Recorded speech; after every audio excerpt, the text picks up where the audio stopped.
Casse-tête politique en Espagne. Après les élections législatives anticipées, le Parti populaire arrive certes en tête, mais sans majorité réelle. Du côté du Parti socialiste, où 2 sièges ont tout de même été gagnés, on exulte. Ce qui se dessine maintenant, ce sont d'âpres négociations entre les partis pour présenter un candidat à l'investiture prévue à la mi-août. Alors quelles sont les potentielles alliances à gauche et du côté de la droite? Le leader du Parti socialiste, Pedro Sánchez, pourrait-il tout de même se maintenir au pouvoir? Beaucoup évoquent aussi le scénario d'un blocage politique comme l'Espagne.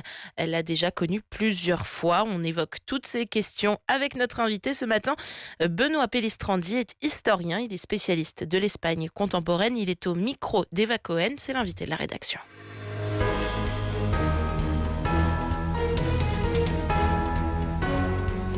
Benoît Pellistrandi, bonjour. Bonjour. Gueule de bois électorale, c'est ainsi que beaucoup de médias espagnols évoquent l'état d'esprit en Espagne à la suite des résultats des législatives anticipées de ce dimanche. Des alliances vont être nécessaires pour former un nouveau gouvernement. Aujourd'hui, quels sont les différents scénarios que l'on peut envisager pour le pays, du côté de la droite comme de la gauche ? Alors, le scénario le plus probable, parce que le bloc de gauche semble avoir un siège d'avance sur le bloc de droite, ce serait une alliance donc autour du Parti socialiste et de Sumar, qui est la gauche de la gauche du Parti socialiste, emmenée par la vice-présidente actuelle du gouvernement, Yolanda Díaz, et l'ensemble des partis régionalistes et indépendantistes, c'est-à-dire les indépendantistes de la gauche républicaine catalane, les nationalistes du Pays basque, les indépendantistes basques de EH Bildu, et puis toute une série d'autres petits de formations. La difficulté, c'est que même en réunissant tous ces partis, le Parti socialiste n'aurait pas la majorité absolue, il lui manque 4 sièges, et que les indépendantistes du centre-droit catalan de Junts per Catalunya ont fait savoir qu'ils ne voteraient pas l'investiture de Pedro Sánchez, ou en tout cas qu'ils ne la voteraient pas gratuitement. Donc les négociations vont sans doute commencer. La question est de savoir quel prix faudra-t-il payer pour obtenir l'adhésion de l'ensemble des partis indépendantistes et régionalistes à ce projet de gauche. Et la difficulté se complique du fait que les partis indépendantistes catalans sont 2, les partis nationalistes basques sont 2, et donc il y a des rivalités électorales et des haines extrêmement fortes entre ces 2 partis. Donc les faire coexister au sein d'une coalition, c'est pas du tout sûr, et rien ne dit que Pedro Sánchez y réussira. Junts Catalunya, ce parti indépendantiste qui demande quelque chose en échange de son soutien, il demande notamment un référendum sur l'indépendance de la Catalogne. Est-ce que c'est quelque chose qui est envisageable ? Alors Pedro Sánchez avait dit non en rappelant que c'est inconstitutionnel, donc ça sera très difficile. Mais d'un autre côté, comme Pedro Sánchez nous a habitués à changer d'avis très rapidement et à être relativement inventif, on peut imaginer qu'il puisse très bien, par exemple, inventer une sorte de consultation participative qui ne serait pas anticonstitutionnelle, mais qui aurait des allures de référendum d'autodétermination. Ça va être très compliqué. Et hier soir, les socialistes avaient l'air plutôt de dire que ce serait très compliqué de gouverner dans la configuration actuelle, surtout que le gouvernement serait très faible parce qu'il serait vraiment aux mains des différents partis régionalistes. On peut imaginer un autre scénario qui, à mon avis, est celui qui va se dessiner, c'est celui du blocage politique. Et Pedro Sánchez vient une fois encore de conforter sa légende de survivant politique. Il a freiné la victoire de la droite. La droite était annoncée victorieuse par tous les sondages. Il l'a freinée et donc il peut se dire que fort de ce succès, il a tout intérêt lui aussi à la répétition des élections dans un horizon de 6 mois parce qu'à ce moment-là, les difficultés à droite se seront accentuées, y compris la question du leadership, tandis que son leadership à gauche est désormais totalement incontournable et qu'il contrôle le Parti socialiste comme jamais aucun secrétaire général du Parti socialiste ouvrier espagnol ne l'a fait auparavant. Oui, voilà, donc l'objectif de Pedro Sánchez avec ces élections anticipées, c'était de redonner une légitimité à son parti, le Parti socialiste ouvrier espagnol, après la déroute aux élections municipales et régionales fin mai. Est-ce qu'on peut dire que du coup, c'est un pari qui est bien gagné ? Oh, c'est réussi, puisqu'il gagne en plus 1 million de voix entre les élections de novembre 2019 et ces élections de juillet 2023. Certes, le Parti populaire gagne 3 millions de voix et est en tête avec 136 députés contre 122 pour le Parti socialiste. Mais là où tous les sondages annonçaient un recul du Parti socialiste, eh bien non, non seulement il a limité les dégâts, mais mieux encore, il a gagné, ne serait-ce que symboliquement, il a gagné 2 sièges.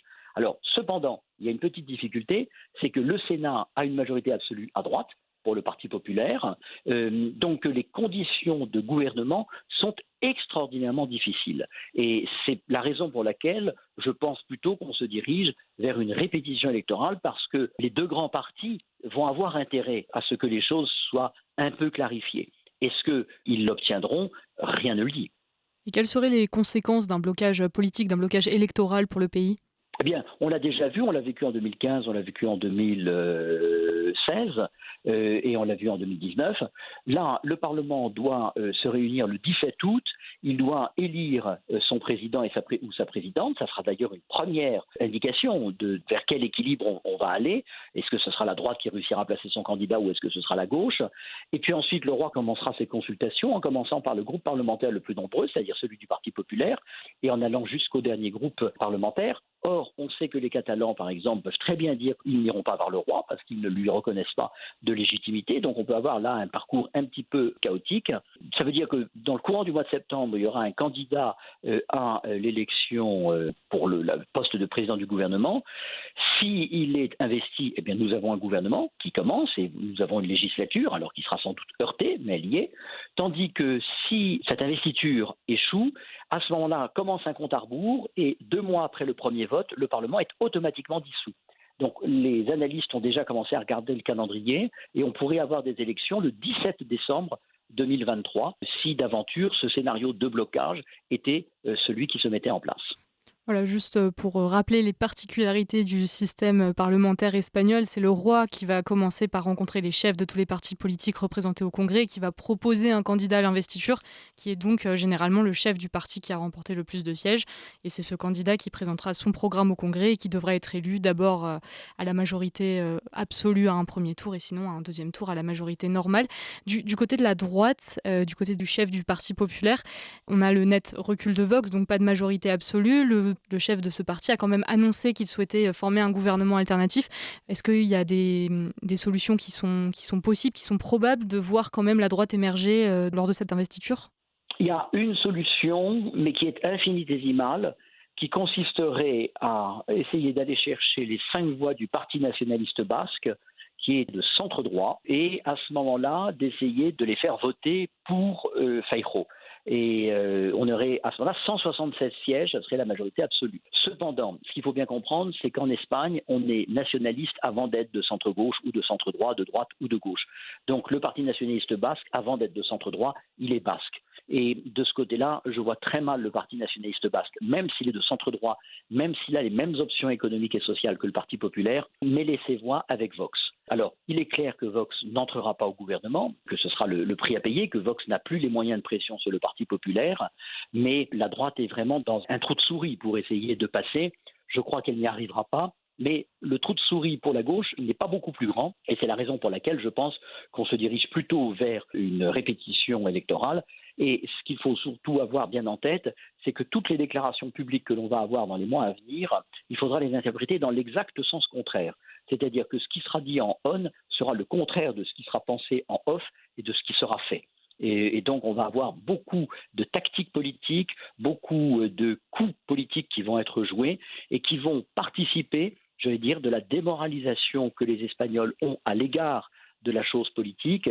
Un sondage publié la semaine dernière montrait que pour 80% des Espagnols, la classe politique était le principal problème qu'avait l'Espagne aujourd'hui. Eh bien, c'est sur ce chiffre qu'on va se quitter. On va continuer en tout cas de suivre ces tactiques électorales espagnoles. Benoît Pellistrandi, vous êtes, je le rappelle, historien et spécialiste de l'Espagne contemporaine. Merci beaucoup pour toutes ces précisions. Merci à vous.